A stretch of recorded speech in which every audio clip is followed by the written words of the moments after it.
Hello everybody, today I will show you how to fix Wi-Fi calling not working in iPhone, how to fix this problem.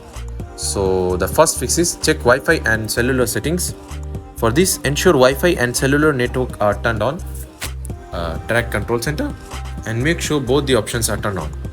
The second fix is remove and reinsert SIM card. Take out the SIM card using a pin, wait for a few seconds and insert SIM card back again. Step 3, go to settings. Verify Wi-Fi call settings. For this, go to settings, tap on cellular or mobile service. Now you'll get an option Wi-Fi calling. Make sure it is turned on. Wi-Fi calling in this iPhone.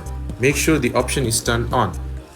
And the fourth and last fix is to reset network settings. For this, go to settings homepage again. Tap on general. Scroll down and tap on transfer or reset iPhone.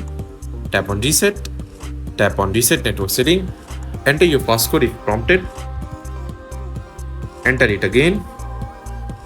Now tap on reset network setting. It will only reset your network settings and it will fix your problem. So that's it. By following these steps, you should be able to resolve Wi-Fi calling issue on your iPhone. Thanks for watching. See you in next tutorial.